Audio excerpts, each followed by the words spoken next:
Hello friends, तर आज काय स्पेशल स्वामी भक्ती या चॅनलवर मी तुमचं पुन्हा एकदा नव्याने स्वागत करते. तर आज आपण आपल्या व्हिडिओमध्ये एक देवी लक्ष्मीची एक प्राचीन कथा पाहणार आहोत. तर ही कथा तुम्ही पूर्ण ऐकली तर देवी लक्ष्मीचा हात आशीर्वाद तुमच्या डोक्यावर सदैव राहील. घरातील या 5 गोष्टी कधीही इतरांना देऊ नये असे माता लक्ष्मी सांगतात. आज मी तुम्हाला देवी लक्ष्मीची एक प्राचीन कथा सांगणार आहे. जो मनुष्य ही कथा पूर्णपणे ऐकतो देवी लक्ष्मी त्याचे जीवन आनंदाने भरते. तेव्हा विलंब न लावता मी तुम्हाला ती प्राचीन कथा सांगते. या कथेद्वारे तुम्हाला कळेल की स्त्रीने तिच्या घरातील कोणकोणत्या वस्तू इतरांना देऊ नयेत. जे स्त्री या वस्तू इतरांना देते देवी लक्ष्मी तिच्या घरातून निघून जाते. तर म्हणून मित्रांनो, ही कथा तुम्ही पूर्णपणे ऐकलीच पाहिजे बरं का, कारण अर्धवट लक्ष घातक आहे. खूप वर्षापूर्वी मध्य प्रदेशात एक अतिशय सुंदर शहर होते. त्या शहरात सुकन्या नावाची स्त्री पती सासूसोबत राहत होती. सुकन्या ही एक निष्ठावान स्त्री होती जी खऱ्या धर्माचे पालन करण्यास तयार होती आणि घरच्या कामात निपुण होती. सुकन्याचा स्वभाव खूप दयाळू होता. ती नेहमी इतरांना मदत करायची. सुकन्याचा नवरा संजय हा वैश्य होता. त्याचे धान्याचे दुकान होते. तो लोकांना लागणाऱ्या वस्तू बाजारात विकायचा. सुकन्याचे आपल्या पतीवर खूप प्रेम होते. तिने आपल्या पतीला परमदेव मानले होते आणि त्याची सेवा केली. सुकन्या रोज नवऱ्याच्या आधी उठायची, घराचे अंगण स्वच्छ करायची, मग रांगोळी काढायची आणि अंगण सजवायची. मग आंघोळ वगैरे उरकून ती तुळशीला पाणी घालायची. देवी देवतांची पूजा करायची. ती तिची दिनचर्या कशा प्रकारे करायची. सुकन्या कधीच कोणाचाही अनादर करत नाही. ती सगळ्यांना गोड आवाजात बोलायची. सर्वजण सुकन्याकडे बघायचे तेव्हा म्हणायचे, लक्ष्मीसारखाच गुण असलेली स्त्री आहे. ती आपल्या कुटुंबाची किती छान काळजी घेते. याशिवाय दानधर्म करताना सुकन्याने कधीच हात मागे खेचला नाही. जो कोणी भिकारी तिच्या दारात आला त्याला दान दिल्याशिवाय पाठवले नाही. उपाशी पोटी आलेले तिच्या घरून दारात पोटभर जेवून जायचे. त्यामुळे तिच्या दारात आलेले सर्व भिकारी तिला आशीर्वाद देऊन आनंदाने परतायचे. इतकंच नाही तर सुकन्या शेजाऱ्यांनाही मदत करायची. शेजारी राहणाऱ्या गरीब आणि दुःखी लोकांना जे काही हवं ते सुकन्या शेजाऱ्यांना द्यायची. त्यामुळे सुकन्या शेजाऱ्यांनाही आदर केला होता. ते लोक म्हणायचे, अहो ही सुकन्या साक्षात देवी आहे. माता अन्नपूर्णाचे स्वतः सुकन्याच्या रूपात जन्म घेतला आहे. जेव्हा जेव्हा लोक सुकन्याचे कौतुक करायचे तेव्हा सगळे तिच्याबद्दल चांगलेच बोलायचे.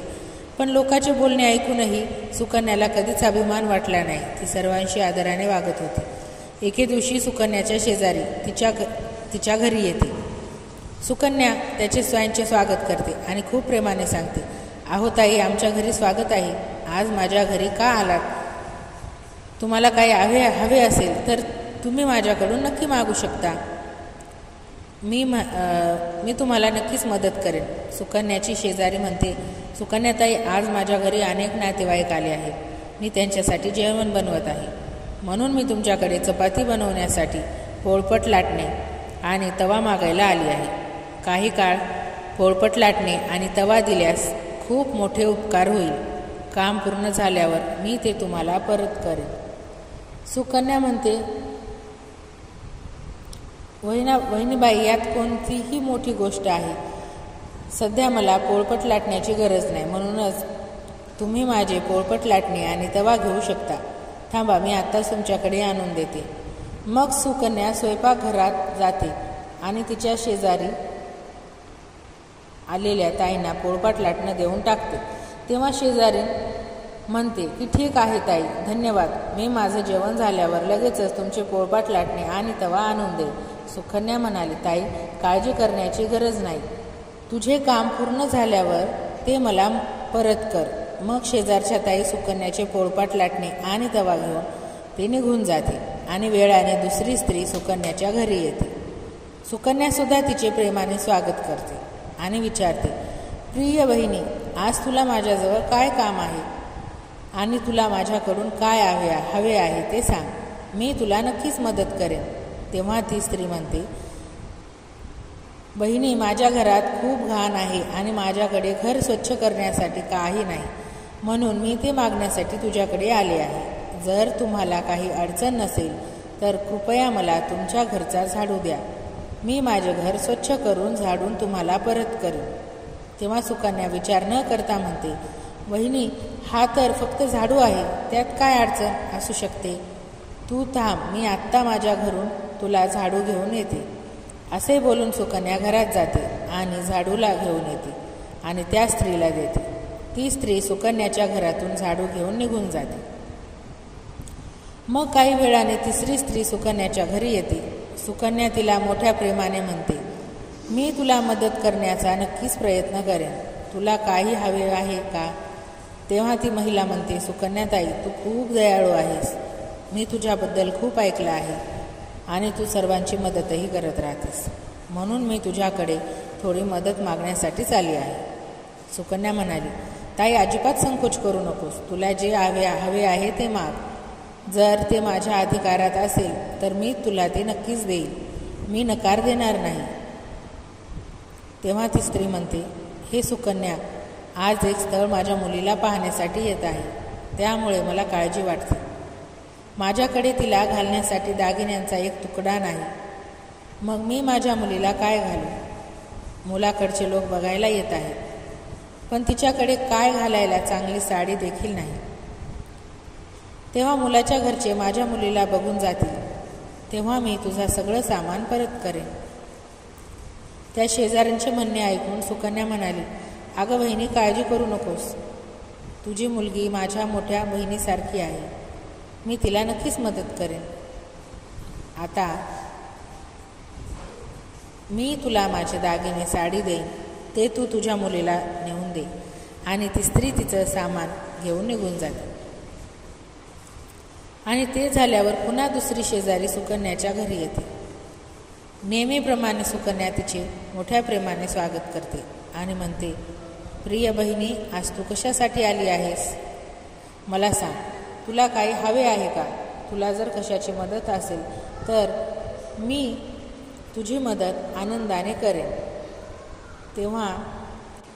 तेव्हा ती स्त्री म्हणते, सुकन्याताई, तू खूप दयाळू आहेस. तू सर्वांना खूप मदत करतेस आणि म्हणूनच मी तुझ्याकडे आली आहे. माझ्या मुलाला खूप भूक लागली आहे आणि त्याला प्यायला दूध नाही, म्हणून मी तुझ्याकडे दूध मागायला आली आहे. सुकन्या म्हणते, अरे ताई, यात काय मोठं आहे? इथेच थांब, मी तुला आत्ता दूध देते. सुकन्या स्वयंपाकघरात जाते, थोडे दूध आणते आणि त्या बाळाला देते. जे बाळ आनंदाने दूध घेऊन निघून जातो. अशा प्रकारे सुकन्या तिच्या शेजाऱ्यांना मदत करते आणि आनंदाने घरची कामे करू लागते. मग रात्र पडताच तिचा नवरा घरी परततो. सुकन्या आपल्या पतीला नमस्कार करते आणि त्याची चांगली सेवाही करते.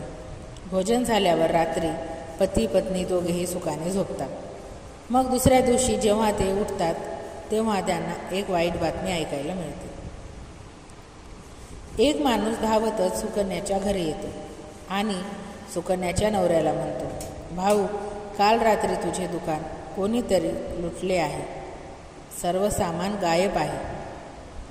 सुकन्याचा नवरा अचानक घाबरतो आणि त्याच्या दुकानात धावतो आणि पाहतो की कोणीतरी त्याचा सर्व माल लुटला आहे.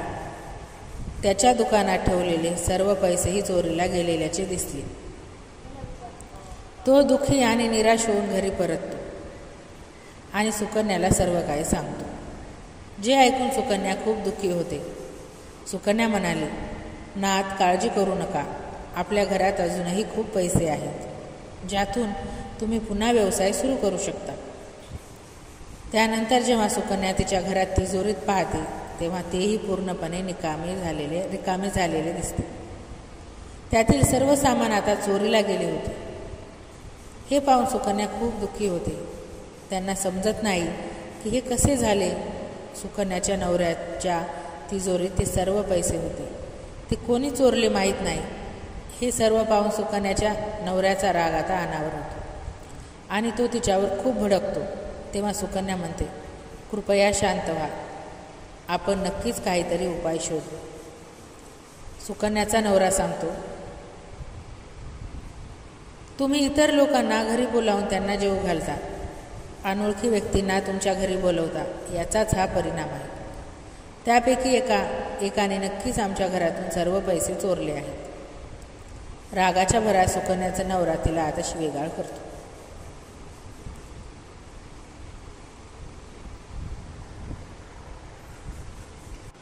सुकन्याच्या सासूनेही तिला शिवीगाळ करण्यास सुरुवात केली. तिनेही तिला खूप शिव्या दिल्या आणि तू या शेजाऱ्यांना घरच्या वस्तू देत राहतेस, विचार न करता कोणाचीही मदत करतेस. त्यातील एकाने सर्व पैसे चोरले आहेत. घरातील सर्वजण सुकन्याला आता चांगले वाईट बोलू लागले. तेव्हा सुकन्या आपल्या पतीचे सांत्वन करून म्हणते, हे परमेश्वरा, मी माझे काही दागिने आमच्या शेजाऱ्याला दिले आहे. मी तिच्याकडून ते सर्व दागिने आणून तुम्हाला देते आणि नक्कीच त्याचा थोडाफार उपयोग तुम्हाला होऊ शकतो. तेव्हा सुकन्या त्या शेजाऱ्यांच्या घरी जाते. तेव्हा ती शेजारीण देखील घराला टाळा लावून कायमच निघून गेलेली असते. खरं तर ही सुकन्याची झालेली फसवणूक असते. ती पूर्णपणे आता घाबरते, कारण तिला आता कोणताही मार्ग दिसत नाही. सर्वांकडून तिची आता फसवणूक झालेली असते. सुकन्याचा नवरा म्हणतो, अरे सुकन्या, तू खूप मूर्ख आहेस. तुझ्यामुळे आम्ही आमची सर्व संपत्ती आणि वैभव गमावले आहे. तुझ्या दानाच्या सवयीमुळे आम्हाला हा त्रास झाला आहे. आता तू या घरात राहू शकत नाहीस. तू आत्ता हे घर सोड. सुकन्या म्हणते, हे परमेश्वरा, तुमच्याशिवाय या जगात माझे कोणीही नाही. तुम्हाला सोडून मी कुठे जाऊ? सुकन्याचा नवरा म्हणतो, तू कुठेही जाय, काहीही कर, पण आता तू या घरात राहू शकत नाहीस. तुझ्यामुळे माझे सर्व काही उद्ध्वस्त झाले आहे. या घरात राहिली तर बाकी सर्व काही नष्ट होईल. सुकन्या आपल्या नवऱ्याला हात जोडून विनवणी करू लागते, हे स्वामी, असे बोलू नका. मी कोणताही गुन्हा केलेला नाही. मी तुमच्याशिवाय जगू शकत नाही. कृपया मला दासीला घराबाहेर काढू नका. पण सुकन्याचा नवरा तिचा ऐकत नाही आणि तिला आता हाकलून देतो आणि म्हणतो, आता तू या घरात राहू शकत नाहीस. तू आत्ताच्या आता ह्या घरातून बाहेर निघ. मग सुकन्या चालत एका देवी लक्ष्मीच्या मंदिरात जाते आणि लक्ष्मीच्या चरणाशी बसून प्रार्थना करू लागते. तेव्हा सुकन्या तिथे बसते आणि विचार करते, जर माझा नवरा मला साथ देणार नाही तर मी काय करू? माझा नवरा जर का मला साथ देणार नाही, माझ्या नवऱ्याची जर का मला साथ नसेल तर मला जगण्याचा अधिकारही नाही. तर मी आता जगून काय करू? जिवंत राहून माझ्या पतीची दुर्दशा माझ्यामुळे झाली असेल तर मला जगण्याचा अधिकार नाही. तेव्हा सुकन्या नदीत उडी मारून आत्महत्या करण्याचा प्रयत्न करते. असे म्हणत सुकन्या नदीत उडी मारणारच होती. तेव्हा त्या ठिकाणी साक्षात लक्ष्मीचे दर्शन होते. साक्षात लक्ष्मी आई तिथे प्रकट होते. जेव्हा सुकन्याने डोळे उघडले आणि देवी लक्ष्मी तिच्या समोर उभी असलेली पाहते, माता लक्ष्मीला पाहून सुकन्या खूप आनंदी होते आणि पुन्हा पुन्हा मातेला नमस्कार करते. हे देवी लक्ष्मी, मला क्षमा कर, मी खूप मोठे पाप करणार होते. देवी लक्ष्मी म्हणते, हे सुकन्या, माणसाने स्वतःचा जीव घेऊ नये, हे मोठे पाप आहे. देवाने दिलेल्या शरीराचा अशा प्रकारे नाश होऊ नये. सुकन्या म्हणते, माता, मी असहाय्य आहे. माझ्या पतीने मला सोडून दिले आहे. एका स्त्रीला तिच्या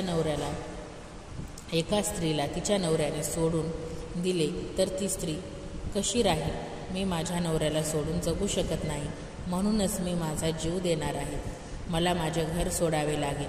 तेव्हा देवी लक्ष्मी बोलते की, सुकन्या, तुझं मन, तुझं व्यक्तिमत्व आणि इतर जणांनी वागणं खूप सुंदर आहे. त्याच्या तुला आशीर्वाद देखील प्राप्त झाले आहेत. पण तू काही चुका केल्या आहेत. त्या म्हणजे तुझ्या घरातील काही वस्तू तू दुसऱ्यांना दान केल्या किंवा प्रेमाने दिल्यास, पण तिथेच मोठा घोळ झाला आणि तुझं आयुष्य अशा प्रकारे दुःखी झालं. तुझ्या या लहान चुकांमुळे तुझ्या नवऱ्याला, तुझ्या घरच्यांना खूप दुःख भोगावं लागलं. लक्ष्मी माता म्हणते, जी स्त्री आपल्या घरातील ह्या वस्तू इतरांना देते, मी तिच्या घरात राहत नाही. मी त्या वस्तू घेऊन त्यांचे घर सोडते. तेव्हा सुकन्या म्हणते, हे माते, त्या कोणत्या वस्तू आहेत मला सांग. मी कोणत्या वस्तू दान केल्या ज्यामुळे तू माझ्या घराचा त्याग केलास? देवी लक्ष्मी म्हणते, हे कन्या, आता तू लक्षपूर्व आहे. मी तुला त्या गोष्टी सांगेन ज्या कोणत्याही स्त्रीने इतरांना देऊ नये. या वस्तू दान केल्यावर मी ते घर सोडते. सुकन्या, पहिली गोष्ट म्हणजे पोळपाट लाटणं आणि तवा. कोणत्याही स्त्रीने आपल्या घरचे पोळपाट लाटणं आणि तवा कधीही इतरांना देऊ नये. स्वयंपाकघरात या वस्तूंचे पावित्र्य नेहमी राखले पाहिजे. त्या नेहमी स्वच्छ आणि शुद्ध ठेवल्या पाहिजेत. या वस्तूंपासून भगवान विष्णूला प्रसाद बनवला जातो आणि तव्यावर बनवलेली पहिली रोटी देखील गाईला खायला दिली जाते. म्हणून या वस्तू नेहमी स्वच्छ आणि शुद्ध ठेवाव्यात. इतरांना दिल्यास ती अपवित्र होतात आणि घरामध्ये मी वास करत नाही. त्यामुळे मी त्यांचे घर सोडून जात असते.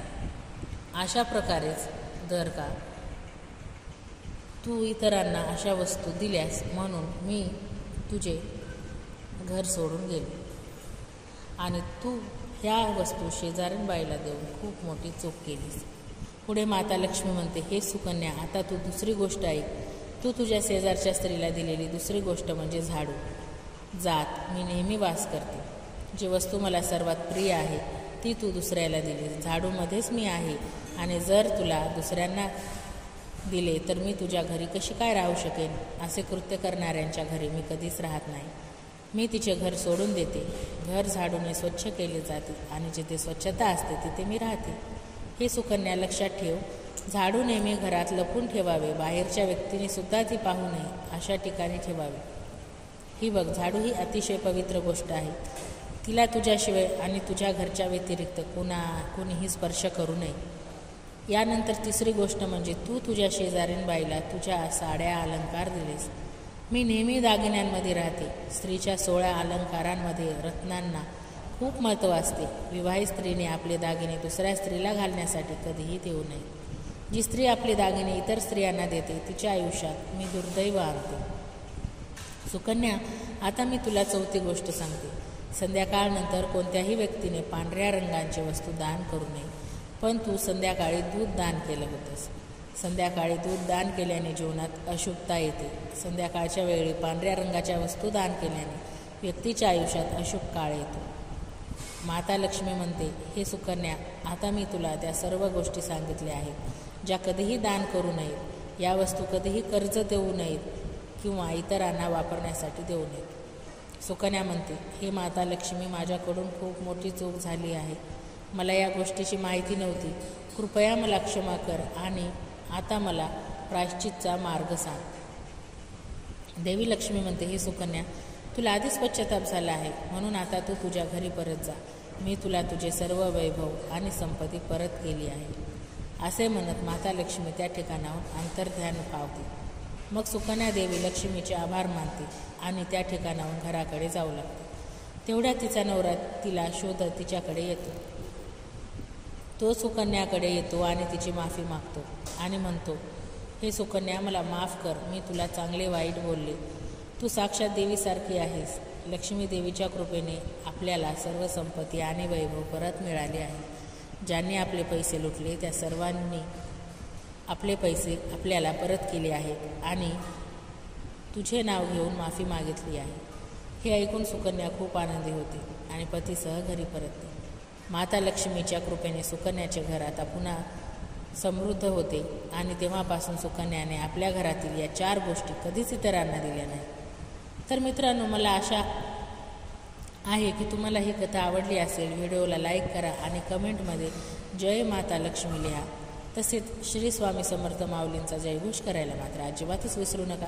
तसेच चॅनल सबस्क्राईब करा आणि सर्वांचे आभार. व्हिडिओ जर आवडला असेल तर नक्कीच लाईक